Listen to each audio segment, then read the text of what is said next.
பழனி மலையில 6 கால பூஜை, 4 கால பூஜையும் வந்து முருகப்பெருமான் நடக்குது. எப்படி சிவன் கோவில்ல சிவபெருமானுக்கு 4 கால பூஜை நடக்குமோ, அதே மாரி பழனிமலை நடக்குது. ஸோ இது இது ஒரு வார்த்தை போதும். நீங்க முருகர் வேற, சிவன் வேற கிடையாதுன்றதுக்கு இந்த ஒரு சம்பவம் போதும். சரி பழனியில மட்டும் தான் நடக்குதா அப்படின்னு பார்த்தீங்கன்னா, திருத்தணியில மகா சிவராத்திரி அன்னைக்கு 1008 சங்காபிஷேகம் பண்றாங்க. திருத்தணியில.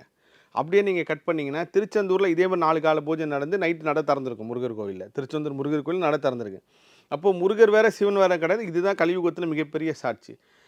சரி இங்கே நம்ம எப்படின்னா மலேசியா 10 மலையிலயும் இதே மாரி மகா சிவராத்திரி அன்னைக்கு முருகர் வழிபாடு நடந்திருக்கு. இது எல்லாமே இறைவன் சொல்லாம, தெய்வ சக்தி நடத்தாம நடத்தவே முடியாது. அப்போ 6 படையிலயும் ஒரு ஒரு சிறப்பு இருக்கு மகா சிவராத்திரி அன்னைக்கு. சரி இதை தாண்டி ஏன் நம்ம வடபழனி முருகர் கோயில் எடுத்துங்க. நான் இத்தனை வருஷத்துல தெரியாத ஒன்று சொல்கிறேன். மகா சிவராத்திரி அன்னைக்கு வடபழனி கோயில் திறந்திருக்கும். ஆனால் நான் என்ன நினச்சிட்டு இருந்தேன் பார்த்தீங்கன்னா, அங்கே உள்ள சொக்கநாதர் இருக்கார். சிவபெருமானுக்கு தான் பூஜை நடக்குதுன்னு பார்த்தீங்கன்னா, இவருக்கு எப்படி நடக்குதோ அதே மாதிரி 4 கால பூஜையும் வடபழனி முருகர் நடக்குது. ஸோ இதுதான் மகா சிவராத்திரிக்கும் முருகனுக்குள்ள மிகப்பெரிய தொடர்பு.